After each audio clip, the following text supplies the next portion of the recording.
UP विधानसभा के budget सत्र का आज 8वां दिन है। आज सीएम योगी आदित्यनाथ सुबह 11 बजे सदन को संबोधित करेंगे। माना जा रहा है कि इस दौरान सीएम योगी विपक्ष के आरोपों का करारा जवाब देंगे।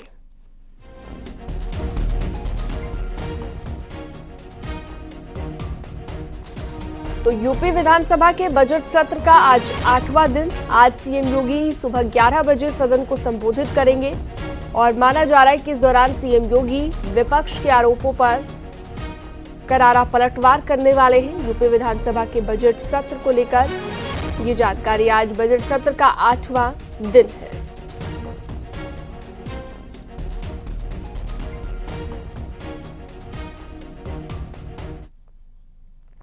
सीएम योगी ने प्रदेश राज्य सड़क सुरक्षा परिषद की बैठक ली है। इस बैठक में संबंधित विभागों के मंत्री, अधिकारी, सभी मंडलों के कमिश्नर, सभी जिलों के डीएम, पुलिस कमिश्नर और एसपी मौजूद रहे। बैठक में मुख्यमंत्री ने प्रदेश में होने वाली सड़क हादसों पर अंकुश लगाने के लिए दिशा निर्देश दिए। मुख्यमंत्री ने निर्देश दिया कि सड़क सुरक्षा से जुड़े सभी विभाग आपसी तालमेल बनाकर सड़क हादसों को नियंत्रित करें। सीएम योगी ने कहा कि फूड प्लाजा की तरह प्रदेश के सभी एक्सप्रेस वे के दोनों तरफ अस्पताल की व्यवस्था करें। सीएम योगी ने निर्देश दिया है कि बेसिक और माध्यमिक शिक्षा विभाग के विद्यालयों के पाठ्यक्रम में ट्रैफिक के नियमों को जोड़ा जाए। सीएम योगी ने कहा कि एक्सप्रेस वे और हाईवे पर क्रेन, पेट्रोलिंग गाड़ी और एम्बुलेंस की संख्या बढ़ाएं। उन्होंने कहा कि एनएचएआई की बाकी सड़कों पर भी कैमरे लगाए जाएं। सीएम योगी ने कहा कि जहां पर जरूरी हो वहीं पर फुट ओवर ब्रिज बनाए जाएं। प्रदेश के सभी मुख्य मार्गों पर सड़क सुरक्षा से संबंधित साइनेज अवश्य लगाएं।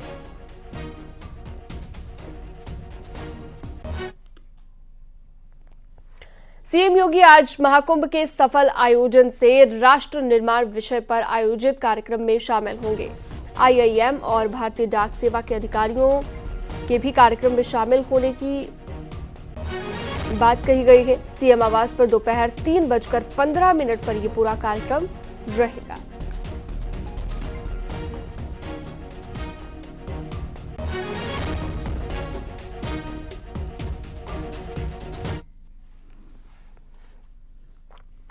यूपी पुलिस के पॉडकास्ट बियॉन्ड द बैच में अभिनेत्री रवीना टंडन ने अपने अनुभवों को साझा किया। इस दौरान उन्होंने महाकुंभ और काशी दर्शन को लेकर योगी सरकार और पुलिस की जमकर तारीफ की। महाकुंभ मेले के दौरान बच्चियों, महिलाओं की सुरक्षा पर भी रवीना टंडन ने तारीफ की और महाकुंभ के दौरान रवीना के मित्र के गुम हुए मोबाइल को पुलिस ने आधे घंटे में तलाश कर सुपुर्द कर दिया था, जिसके लिए उन्होंने पुलिस के काम को सलामी दी है। से पूछने ही वाली थी सुरक्षा व्यवस्थाओं के बारे में, बट आपने खुद ही बता दिया इतने विस्तार से, तो धन्यवाद। मैम, जैसा कि आपने बोला है कि ये कुंभ एक ऐतिहासिक पल है, क्योंकि इससे पहले इतने सारे लोग कभी भी इकट्ठा नहीं हुए जी। और यदि हम श्रद्धालुओं की बात करें तो इसमें काफी अधिक संख्या में महिला श्रद्धालु भी है जी। तो महिला होने के नाते आपको महिला सुरक्षा की व्यवस्था कैसी लगी? मुझे तो बहुत बढ़िया लगी। जहां मैं थी, चलो मैं समझती हूँ कि मैं कोई मतलब एक सेलिब्रिटी हूँ तो लोग शायद कोशिश ना करें, लेकिन मैं नॉर्मल जो देख रही थी, अगल बगल में परिवार आए थे, बच्चियां आई थी और बहुत बहुत दूर से लोग आए थे जो हमारे देश के भी नहीं, विश्व से लोग आए थे, पूरे वर्ल्ड से आए थे लोग। तो और अलग अलग तरीके के जो हम देशों की जो महिलाएं आई थी उनकी भी रिस्पेक्ट और जिस तरीके से वो भी एंजॉय कर रहे थे वो भी एक अलग ही बात थी। तो वो सुरक्षित फीलिंग होना, और ऐसी कोई घटना भी नहीं हमने देखी या सुनी कि महिलाएं अनसेफ फील कर रही हैं या ऐसी। जहां जहां कभी एक जो 19 अब इतनी करोड़ों की संख्या में लोग आएंगे तो सभी पॉजिटिव नहीं होगा, कभी कभी एक दो ऐसे हादसे हो जाएंगे, लेकिन वो हादसों को भी संभालना और तुरंत एक्शन लेना। और ये तो मैं आपको बताना भूल ही गई कि जितनी हमारी महिला पुलिस फोर्स भी है वो कमाल की है। मैं आपसे भी पूछने ही वाली थी सुरक्षा व्यवस्थाओं के बारे में, बट आपने खुद ही बता दिया इतने विस्तार से, तो धन्यवाद। मैम, जैसे महाकुंभ में मुस्लिमों की एंट्री बैन होने के बाद अब ब्रज की होली को लेकर नया फरमान जारी कर दिया गया है। मथुरा के संतों ने होली पर ब्रज में मुस्लिमों की एंट्री बैन करने का फरमान सुनाया है। संतों का कहना है कि सनातन के खिलाफ साजिश रची जा रही है। ब्रज की होली में मुस्लिमों का क्या काम? वहीं मुस्लिम धर्मगुरु इसे गैर कानूनी फरमान बता रहे हैं।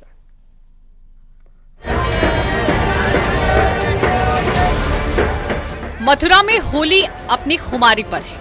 इस बार ब्रज के कुछ लोगों ने मांग उठा दी है कि मथुरा में इस बार मुस्लिम दुकानदारों को होली से जुड़े सामान बेचने नहीं दिए जाएंगे। होली में जो ब्रज के संत हैं उनके द्वारा मांग उठाई गई है कि जो मुस्लिम दुकानदार हैं वो ब्रज की होली में उनकी एंट्री पर पाबंदी लगनी चाहिए, जिस तरीके से कुंभ में मुस्लिम युवकों की एंट्री पर पाबंदी थी। धर्म रक्षा संघ के राष्ट्रीय अध्यक्ष का कहना है कि पिछले दिनों जिस तरीके से बरेली में धमकियां मिली हैं, उसे देखकर ऐसी मांग उठाई जा रही है। ब्रज क्षेत्र में हम मथुरा, वृंदावन, नंदगांव, बरसाना, गोकुल, दाऊजी सभी जगह होली के दौरान मुस्लिम समाज के प्रवेश पर प्रतिबंध लगाएंगे। हम बिल्कुल नहीं चाहते कि मुस्लिम समाज का कोई भी व्यक्ति किसी भी प्रकार का व्यापार, रंग गुलाल बेचने का काम होली में करे या होली की भीड़ में घुसकर हुड़दंग करे।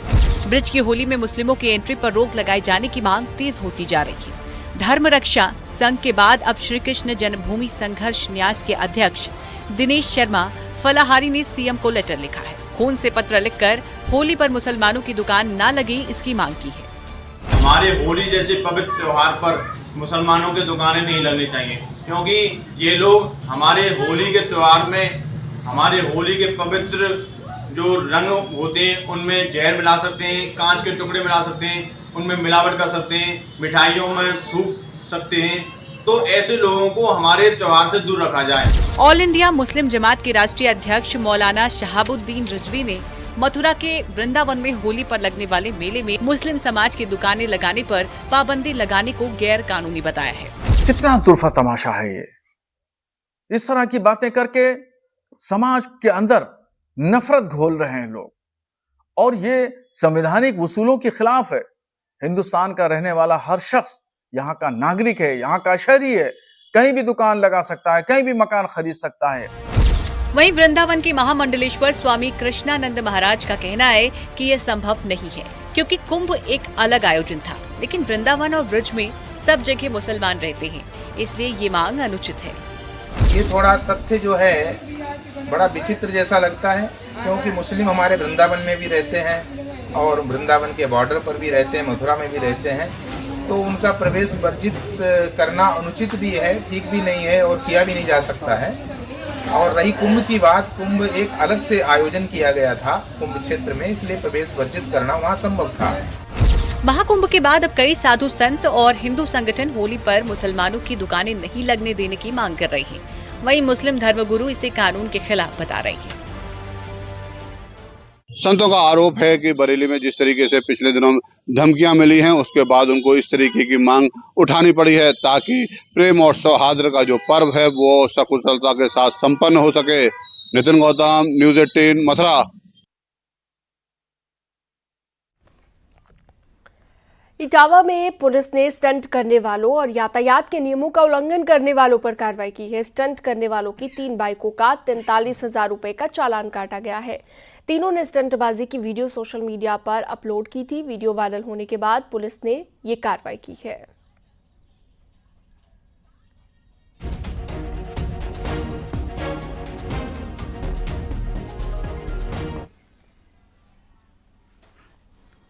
संत कबीरनगर में तेज रफ्तार का कहर देखने को मिला। तेज रफ्तार ट्रैक्टर ट्रॉली ने बाइक को टक्कर मार दी। हादसे में बाइक सवार की मौके पर मौत हो गई। हादसा महुली थाना क्षेत्र के अली नगर गांव के पास हुआ। पुलिस ने ट्रैक्टर ड्राइवर को पकड़ लिया है। हादसे का शिकार हुआ सूफियान रामपुर गांव का रहने वाला है।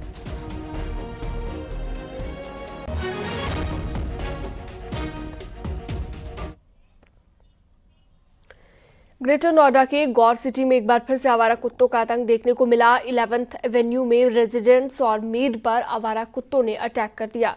कुत्तों के हमले में रेजिडेंट और मेड बाल बाल बची हैं। घटना शनिवार शाम की बताई जा रही है। पास में लगे कैमरे में ये पूरी घटना कैद हो गई है। घटना के बाद रेजिडेंट्स और डॉग लवर के बीच तीखी बहस भी हुई है। पूरा मामला बिसरख थाना क्षेत्र के 11th एवेन्यू सोसाइटी का है।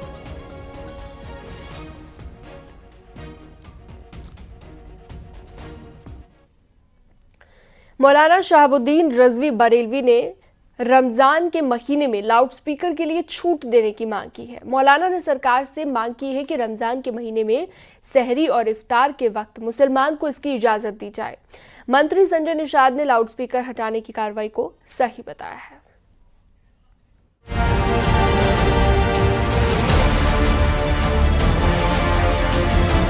यूपी में धार्मिक स्थलों पर लाउडस्पीकर्स को लेकर योगी सरकार सख्त है, जिसके चलते मस्जिदों से लाउडस्पीकर हटवाए गए हैं। अगर कहीं भी लाउडस्पीकर का इस्तेमाल हुआ तो कार्रवाई करने के भी आदेश हैं। बरेली में ऑल इंडिया मुस्लिम जमात के राष्ट्रीय अध्यक्ष मौलाना शहाबुद्दीन रजवी बरेलवी ने यूपी सरकार से रमजान में मस्जिदों में से लाउडस्पीकर न उतारने की अपील की है। बरेलवी का कहना है कि रमजान शरीफ के महीने में इफ्तार और सहरी के वक्त में ऐलान की जरूरत होती है। ऐसे समय में लाउडस्पीकर अगर नहीं बोलता तो लोगों को दुश्वारी का सामना करना पड़ता है। ये जरूरी है कि हुकूमत इसमें रमजान शरीफ के महीने में रियायत दे और सहूलत दे मुसलमानों को, ताकि अच्छे से रमजान शरीफ हो सकें। और लाउडस्पीकर उतारने की जहां तक बात है तो उसमें पक्षपात नहीं किया जाना चाहिए। हर एक के साथ कोई भी हो, मस्जिद हो, मंदिर हो, गुरुद्वारा हो, चर्च हो, अगर परमिशन नहीं है तो सबके साथ एक ही व्यवहार होना चाहिए। संभल में भी रमजान में सहरी और इफ्तार के वक्त अनाउंसमेंट के लिए लाउडस्पीकर बजाए जाने की अपील की गई। नगर पालिका अध्यक्ष के पति चौधरी मुशीर खान ने शासन प्रशासन से अपील की है कि अनाउंसमेंट के लिए आधा मिनट लाउडस्पीकर बजाने दें। शहरी में वक्त बता देंगे, ये वक्त हो चुका है, जिससे जनता या लोगों को परेशानी, रोजगार या रोजा रखने वाले उन्हें कोई दिक्कत परेशानी। प्रशासन की तरफ से क्या आपको कहा गया इस बारे में? उन्होंने कहा हम बताएंगे, विचार करना है। विचार करने जो तय गाइडलाइंस हैं, जो तय सीमा है ध्वनि की जी, उसका आप लोग कैसे ध्यान रखेंगे जो डेसिबल्स तय किए गए हैं? कहा डीएम सर ने और एसपी सर ने ये बात रखी, तो हमने कहा कि सर हम एक जो महदूद एरिया है जहाँ पर हम उसकी वॉइस आवाज़ को कम कर और वो इसमें हर वक्त नहीं बोलेंगे, सिर्फ हम इतना बताएंगे कि ये वक्त हो चुका शहरी का, ये वक्त हो चुका इफ्तार का। वहीं पीलीभीत में बगैर इजाजत लाउडस्पीकर बजाने पर पुलिस ने एक्शन लिया है। जहानाबाद इलाके में मोहल्ला मनिहारन मस्जिद में बगैर इजाजत लाउडस्पीकर से तेज आवाज में अजान के बाद नमाज पढ़ाई जा रही थी। पुलिस ने बाकी सभी धार्मिक आयोजन करने वाले लोगों को नोटिस जारी किया है। तो कड़कड़ में हल्ला कड़कड़ में उन्हें माइक लगा के सुनाने की क्या जरूरत है? जब हम सब लोग मानते हैं कड़कड़ में है तो कड़कड़ में है तो काहे कड़क आवाज चले, शांति चले देश में। बच्चा पढ़ने लिखने का समय है ना, ये लाउड स्पीकर बजा के क्या डिस्टर्ब? हम कहते हैं न्यायालय ने ऑर्डर कर रखा है, ये ध्वनि प्रदूषण है, क्या चाहते हैं? भगवान को शांति देने के लिए कहा, बीमारी देने के लिए तो नहीं कहा। रमजान के दौरान संभल, बरेली, मुरादाबाद समेत अन्य जगहों पर रमजान की अजान बिना लाउडस्पीकर के हुई। वहीं शासन प्रशासन के इस एक्शन से मुस्लिम समुदाय परेशान नजर आ रहा है, जिसके चलते मुस्लिम समुदाय के लोगों ने दिन में सिर्फ 2 मिनट लाउडस्पीकर बजाने की परमिशन मांगी है। न्यूज़ 18 के लिए ब्यूरो रिपोर्ट। इटावा में फायरिंग कर दहशत फैलाने वाले एक बदमाश को जसवंत नगर पुलिस ने गिरफ्तार कर लिया है। आरोपी के पास से घटना में इस्तेमाल तमंचा कारतूस बरामद हुआ है। 28 फरवरी को नगला केशो निवासी नीरज के घर पर जसवंत नगर के गुलाब बाड़ी निवासी रुचिन और उसके भाई रोहित ने फायरिंग की थी। 25 तारीख को रुचिन और रोहित का शराब पीने के बाद नीरज से विवाद हो गया था और इसके बाद ये मामला और ज्यादा बढ़ गया, जिसके बाद बदमाश गिरफ्तार कर लिया गया है। 28 तारीख को रात में हवाई फायरिंग के दौरान एक महिला को जो है रिकोचिट होकर के गोली लग गई थी उसके सर में पीछे की तरफ, जो काफ़ी गंभीर रूप से घायल हो गई थी। उसका उपचार भी चल रहा है, हालांकि अब डॉक्टर द्वारा उसको आउट ऑफ डेंजर बता दिया गया है। और उसके पति से इनका विवाद भी चल रहा था, तो उनको जानबूझ करके जो है अपना वर्चस्व दिखाने के लिए इस तरह से फायरिंग किया था रात में। और इस प्रकार से जब पुलिस ने काफ़ी पूछताछ किया तो ये लोग प्रकाश में इनका नाम आया, रोहित का और उसके भाई रुचिन का, जिसमें रोहित को गिरफ्तार कर लिया गया है। ये उसके 10 आपराधिक मुकदमे दर्ज हैं। बरेली पुलिस ने एक बेहद शातिर अंतरराज्यीय चोर गिरोह का खुलासा किया है, जो कि बड़े बड़े होटल और रिजॉर्ट में सूट बूट पहनकर सज धज कर रिश्तेदार बनकर जाते थे और फिर शादी कार्यक्रम से ज्वेलरी पर अपने हाथ साफ कर देते थे। तीनों गिरफ्तार चोर राजस्थान और मध्य प्रदेश के रहने वाले हैं। पुलिस ने गिरफ्तार तीनों चोरों के पास से करीब 20 लाख रुपए की चोरी और ज्वेलरी, इसके साथ अवैध असलहा बरामद किया है। पुलिस गिरफ्तार लोगों से पूछताछ में जुटी हुई है। उन्होंने कहा कि कहां पर वो चोरी की वारदातों को अंजाम दे चुके हैं, इसका भी पता लगाया जा रहा है। निर्देशन में एक टीम का गठन किया गया, जो टीम ने इस घटना पर काम करना शुरू किया और शादी समारोह के वीडियो और फोटो के आधार पर इस प्रकार के जो चोरियां करते हैं अभ्यस्त गैंग जो है, उनके बारे में जानकारी करके और टीम द्वारा 3 सदस्यों को इस टीम में गिरफ्तार किया गया है, जिनके नाम प्रदीप, कुशांत और अमित हैं। इसमें से प्रदीप और कुशांत राजगढ़ MP के रहने वाले हैं। और अब बात हादसों की, जहां पर 3 जिलों में 3 सड़क हादसे हुए। पहली खबर बदायूं से है, जहां पर एक तेज रफ्तार ट्रक ने बाइक सवार को रौंद दिया। इस हादसे में बाइक सवार की मौके पर मौत हो गई। फिलहाल पुलिस ने शव को कब्जे में लेकर पोस्टमार्टम के लिए भेज दिया है। दूसरी खबर संभल से है, जहां पर तेज रफ्तार कार ने बाइक को टक्कर मार दी। हादसे में बाइक चला रहे शख्स की मौके पर मौत हो गई। पत्नी और साली घायल हो गई। पुलिस ने घायलों को इलाज के लिए अस्पताल में भर्ती कराया। तीसरी खबर एटा से है, जहां पर बेकाबू कार ने सड़क किनारे खड़ी दूसरी कार में जोरदार टक्कर मार दी। घटना का CCTV फुटेज भी सामने आया है। हादसे में दोनों कारें पूरी तरह से क्षतिग्रस्त हो गई। हादसे में किसी जनहानि की खबर नहीं है। एटा में एक युवक की ट्रेन की चपेट में आने से दर्दनाक मौत हो गई, जिसके बाद मौके पर पहुंची पुलिस ने शव को कब्जे में लेकर पोस्टमार्टम के लिए भेज दिया है। दूसरा हादसा बदायूं में हुआ, जहां पर तेज रफ्तार ट्रेलर ने स्कूटी को टक्कर मार दी। हादसे में एक युवती की मौके पर मौत हो गई, जबकि 2 किशोरी गंभीर रूप से घायल हुई हैं, जिन्हें मेडिकल कॉलेज में भर्ती कराया गया है।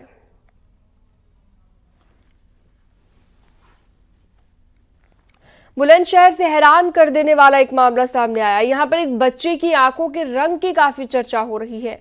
दावा है कि वो जिस रंग के कपड़े पहनता है, उसकी आंखों का रंग भी उसी रंग का हो जाता है।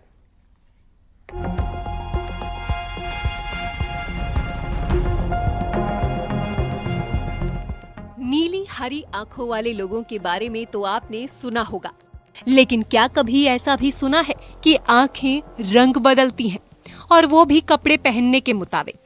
बुलंदशहर का 1.5 साल का बच्चा अर्श इस वक्त सुर्खियों में बना हुआ है। दावा है कि उसकी आंखें रंग बदलती हैं। इतना ही नहीं, ये भी दावा है कि वो जिस रंग के कपड़े पहनता है, उसकी आंखें भी ठीक वैसी ही हो जाती हैं। हरे कपड़े पहनाए जाने पर उसकी आंखें हरी दिखाई पड़ती हैं, और यहाँ तक कि लाल कपड़े पहनाने पर उसकी आंखों का रंग भी लाल हो जाता है। परिवार ने डॉक्टर को भी दिखाया कि कहीं उसकी आंखों में कोई दिक्कत तो नहीं, लेकिन उसकी आंखों में कोई समस्या नहीं है। अर्श के घर वालों का कहना है कि उसकी आंखें देखने के लिए दूर दराज से लोग आते हैं।